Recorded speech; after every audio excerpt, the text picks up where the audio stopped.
Hello student, good morning. Today we are going to learn trigonometric function 0, 30, 45, 60, 90. We have studied already, but revision is more important. So here is the angle theta in degree. Okay, so if sin theta is 0, then 90 will be 1. If cos 1, then 90 will be 0. If sin 30 1 half, automatically cross section cos 60 1 half, this 1 half, this and this same 30 sin 30 1 half cos 60 1 half, then this cross sin 60 root 3 by 2, sin 60 root 3 छेद 2, तसंच cos 30 root 3 छेद 2, हे cross आणि हे cross आणि हे सारखेच. मग आता sin 45 आपल्याला माहिती आहे 1/√2,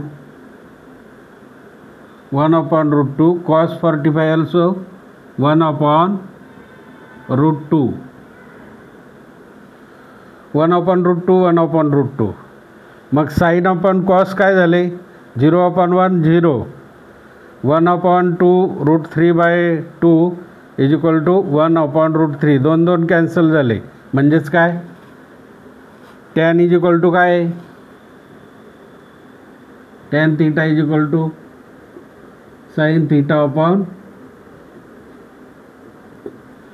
this is the formula, sin theta upon cos theta 1/√3. 2 cancel झाले. आता याचे पण काय झाले √2 कॅन्सल झाले, 1/√2 छेद 1/√2 किती झाले, 2 गेले, इथे झाला 1, बरोबर. tan 45 1. आता इथे काय होईल √3 by 2 अपॉन 1/2, 2 गेले, म्हणजे तिथं काय आला √3 आलं फक्त, बरोबर. तसंच आपण या ठिकाणी 1/tan is equal to cot 1/cos sec, दुसरं 1/sin कोसेक, बरोबर की नाही. इथं सेक, इथं कोसेक, आणि तिसरं काय 1/tan कॉट, आहे की नाही. म्हणजे असं या ठिकाणी हे divided by tan cos 1/cos म्हणजे 1/√3 by 2 we get sec, 1/sin 1/1/2 is equal to cosec, असं आपल्याला काढता येतं, बरोबर.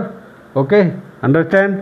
फक्त साईन कॉस माहीत असेल तर आपल्याला हे सर्व टेबल येऊ शकतो. ओके, स्टडी करा. ओके.